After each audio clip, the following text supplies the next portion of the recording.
Donc, on passe maintenant à la nouvelle Mishnah Matnitin. Hakehal, Koreo, Omosit, Halavo. La Mishnah dit comme ça. Comment on peut manger? Le kehal, c'est donc la mamelle de l'animal. On appelle ça le pi, c'est ça? Oui. Donc, comment on peut le manger? Puisqu'il y a de la viande, il y a du lait dedans. Alors, la Mishnah dit comme ça. Comment on fait? Koreo, on le déchire, ça veut dire on le découpe. Omosit, Halavo, et on fait sortir le lait qu'il y a dedans. Et après, on le fait cuire, on verra comment. Et on le mange.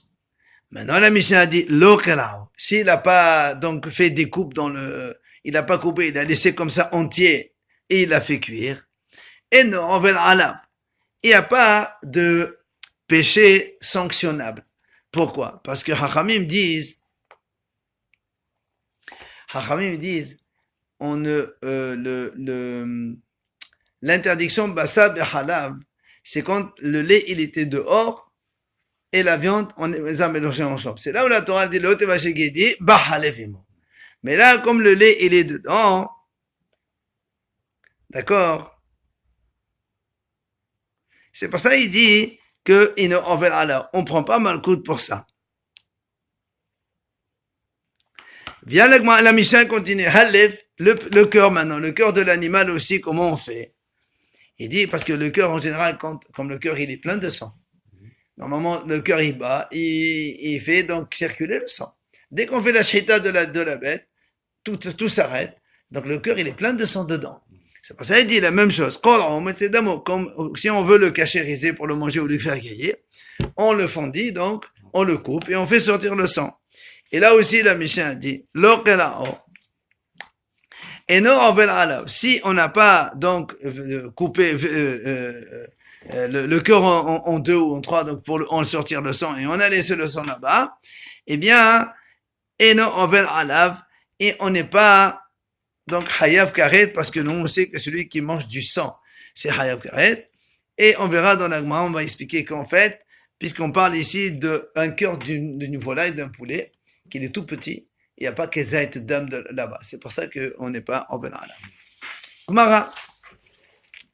Amar Rabbi Zera, il vient Rabbi Zera. À propos du kihal, donc le pic, on a dit quand on n'a pas coupé, fondillé, eh bien, on ne transgresse pas, la Mishnah a dit, Amar Rabbi, et non, Avel Alav, c'est-à-dire qu'on transgresse pas, umuta. C'est-à-dire, on peut le manger. Quand on a dit umuta, on peut le manger. Maintenant, l'Agma a dit comment? Pourtant, dans la Mishnah, nous on a dit, et non, Avel Alav, c'est-à-dire, on n'est pas sanctionnable. Mais Avadhu de la Aval Hayesulaika. C'est-à-dire que il n'y a pas de sanction, il n'y a pas de malkout, mais c'est quand même interdit. Parce qu'il y a quand même le lait dans la mamelle. Comment tu dis que si on l'a fait cuire, il n'y a pas de issou? Alors, l'agma a dit non. En vérité, en vérité, c'est pas interdit. Ah, comment alors on a déduit dans la Mishnah? Il dit, parce que maintenant c'est fa. Puisque quand on voulait enseigner dans la Mishnah le cas du cœur, et on a dit dans la Mishnah que le cœur aussi, il faut le fondiller et faire sortir le sang. Ici, on n'a pas fondillé, on n'est pas en verre. Alors là-bas, on dit, là-bas, c'est sûr que si on n'a pas coupé le cœur, on a laissé du sang dedans. Comme on a dit, il n'y a pas de shirot kazaï, tu vas pas me dire c'est moutard de manger le sang. Le sang, c'est assourd de manger. C'est pour ça, donc, il y a l'interdiction, sans qu'il y ait malkout, punition, parce qu'il n'y a pas le shirot de kazaït. Ah, comme là-bas, dans le sang, il fallait dire, eno over, mais si, eno over, mais assour, tanana, mais déjà, eno over alors. C'est pas ça, on a dit eno over alav, mais en vérité, c'est assour, c'est pas moutard. Pardon. C'est pour ça qu'on a dit eno over alav dans notre Mishnah, dans le cas de la mamelle, mais c'est moutard de le manger. Tu peux pas me dire dans la Mishnah, on dit que c'est non. Ah, là, m'a dit alors, lima, mais ça, allez, est-ce qu'on va dire, ce qu'on vient de dire maintenant, ça va aider qui? Ça va aider Rav. Pourquoi? Rav, lui, c'est lui qui a dit comme ça. Amar, et non, alors, mouta. Est-ce que ça va l'aider? Qu'est-ce qui va l'aider? Comme ça, on a vu dans la bretta. Hakehal, qol'o, umotsit, halavo. Le kehal, donc, le pi, on le fondit et on fait sortir le lait. Si on n'a pas fondillé, il n'y a pas donc sanction. Le cœur maintenant. Si donc on veut manger le cœur, il faut le fondiller, faire sortir le sang et après on le fait cuire. Et là aussi la Braïta dit, si on n'a pas fondillé, on n'a pas donc coupé, on le déchire, donc on le coupe après la cuisson. Comme ça, on vide le sang qu'il y a dedans. Et c'est permis. Ah, l'agma dit, tu vois bien ce qui a marqué. Lève-vous des avec la baïkla. Donc, tu vois bien ici, on a dit quoi? On a dit ici, on a fait cuire le cœur sans le fondiller. Il faut quand même le fondiller après la cuisson. Mais dans la même le pi, on a dit qu'on n'a pas besoin de le fondiller. Donc, tu vois bien que, et non, on va là, c'est donc une preuve pour Rav.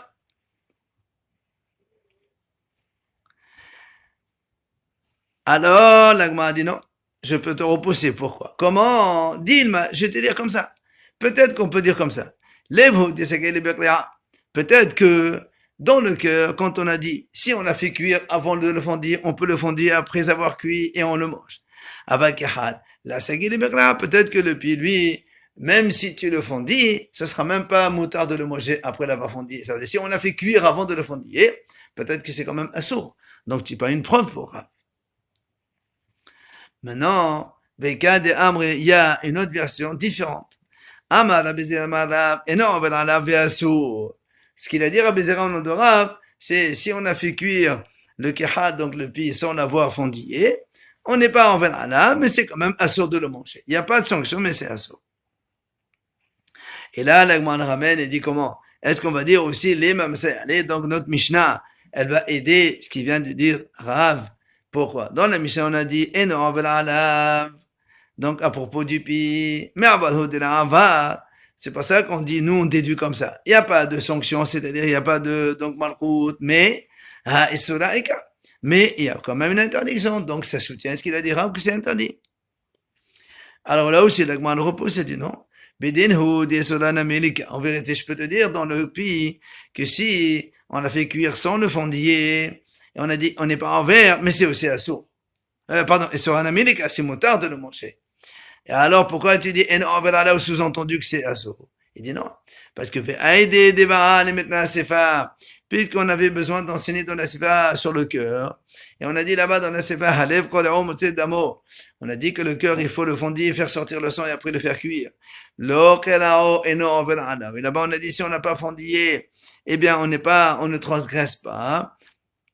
Et là-bas, on dit, là-bas, effectivement, que si on a dit qu'on ne transgresse pas, mais il y a interdiction quand même de manger le sang, même quand il y a qu'un petit bout. Alors, on a dit dans la Risha aussi, bien que c'est motard, donc c'est pas une preuve. Tashima vient avec moi essayer de poser une question. Hakihal, Qur'an Mutsit Halavo. La Braïta dit comme ça. Donc, le kihal, le pi, on le fondit et on fait sortir tout le lait, après on le fait cuire. L'autre, là aussi, on l'a pas fondillé et non, on n'est pas en verre, on ne transgresse pas.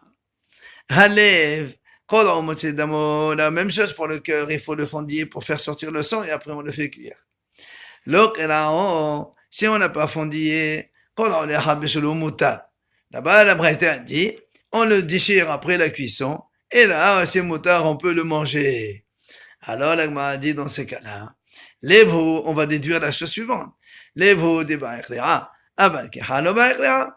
Donc, si la Braïta a dit que le cœur, même après cuisson, il faut le fondiller, et il n'a pas dit ça dans le keha, dans le pi, ça sous-entend que dans le pi, on n'a même pas besoin de le fondiller après cuisson. Et donc, ce serait moutard. Via l'Agma, le repos se dit non. Dilma levud sagele avec je peux te dire au contraire. Le cœur, si on l'a fait cuire avant de l'avoir fondillé, je peux te dire après coupe-le et tu peux le manger.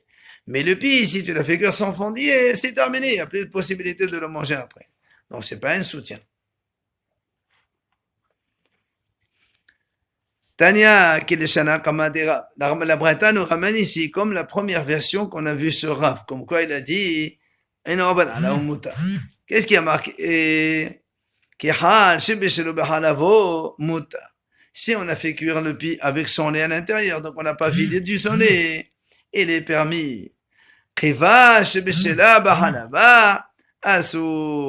Mais si quelqu'un il prend la panse de l'animal, imagine un petit veau, un petit agneau, ils ont bu du lait chez leur mère, et tout de suite après on a fait la shita, et quand on a fait la shita on a trouvé que dans la panse il y a du lait encore, là-bas,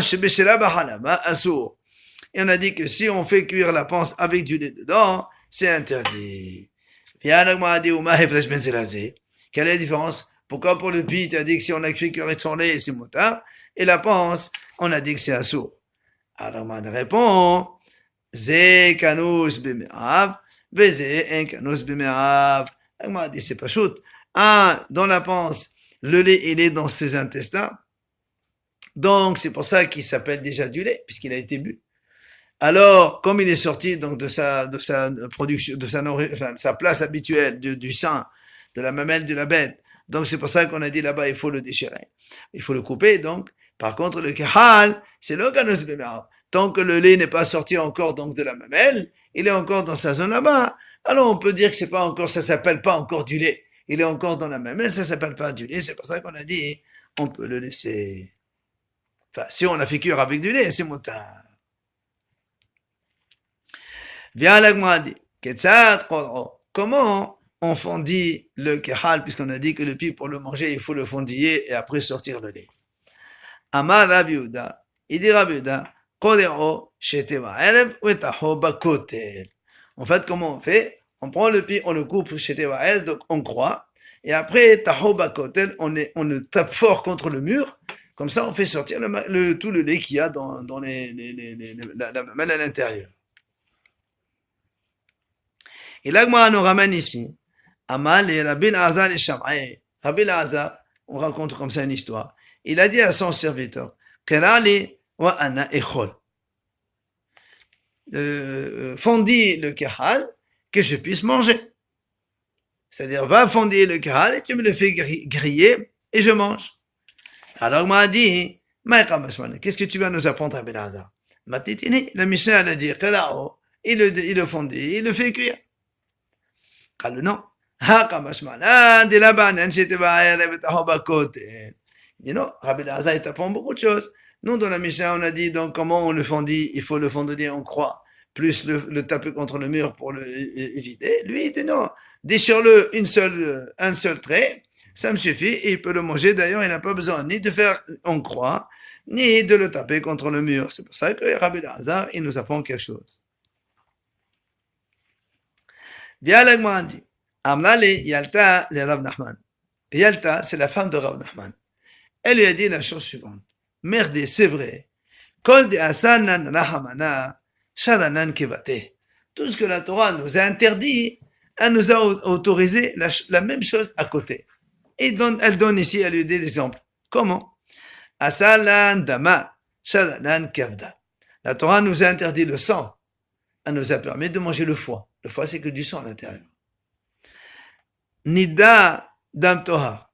La Torah nous a interdit d'aller avec une femme nida qui saigne, mais dam tohar, à l'époque, il y avait le sang pur, on pouvait aller avec une femme. Halef behema, halef haya. La graisse interdite de l'aliment domestique, c'est à sorte de le manger. Et nous, on a appris que la graisse interdite d'un animal sauvage, elle est permise. Donc, la même chose. Hazir. La Torah nous a interdit de manger le cochon. Eh bien, il y a quelque chose qui ressemble en goût, mohad de shivota. C'est le cerveau d'un poisson qui s'appelle shivota. Il a le même goût que le cochon. Geruta, le shana de chavara. La Torah nous a interdit donc de manger un oiseau qui s'appelle geruta. Eh bien, on peut trouver le même goût que dans la langue d'un poisson qui s'appelle kavra. Eshet ish. La Torah nous a interdit d'aller avec une femme mariée. Godosha behayvala. Et la Torah, par contre, nous interdit que d'épouser une femme qui a été divorcée de son mari. Donc, même si le mari est encore vivant, c'est la femme de quelqu'un. Mais bon, aujourd'hui, elle n'est plus la femme de quelqu'un, on peut aller se marier avec elle, c'est pas un problème. Hein? Non, quand elle est divorcée. Voilà, c'est ça. Ça veut dire, c'est un peu, elle était. Et la Torah nous a interdit de se marier avec la femme de son frère. Et la Torah nous avait permis, Yevama. Et bon, quand le frère meurt, on peut les prendre. La Torah nous a interdit côté une goy, de déposer une goy. Mais la Torah nous a autorisé, il fait Torah. Vous vous rappelez, dans la guerre, quand on rencontre une femme, etc., on peut la prendre. Alors, tout ça, Yalta l'a dit à son mari Rav Nachman. Maintenant, il dit, moi, j'ai envie de manger la viande avec le lait. Où je peux trouver quelque chose qui correspond. Il vient Rav Nachman, il dit à ses bouchers, faites-lui griller du khal, donc le pi. Alors, la Gemara dit, m'a dit comment? Et nous, on a dit pourtant, il faut le fondiller avant de le faire cuire. Comment? Lui, il leur a dit, donne-lui directement du pi. Alors, on m'a dit, non, quand est-ce qu'on a dit qu'il faut le fondiller? C'est quand on va le faire cuire en bouillon, en jus. Mais si on fait griller le pi, là, tu n'as pas besoin. Directement, tu peux le griller. Ah, là, on m'a dit, mais pourtant,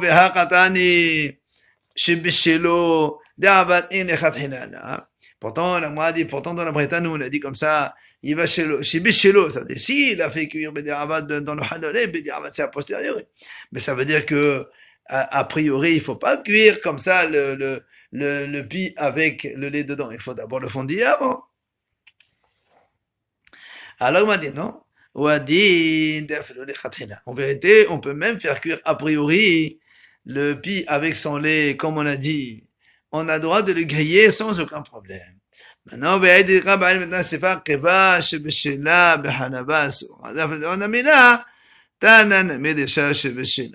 mais comme dans la Sefa, on a dit à propos de la panse avec son lait, là-bas on a dit effectivement seulement a posteriori si on l'a fait, c'est assourd que même a posteriori c'est assourd de manger, c'est pour ça qu'on a employé le terme a posteriori pour le pi, mais en vérité dans le pi, même a priori, on a le droit de le faire, donc de griller, même si on n'a pas fendillé le pi.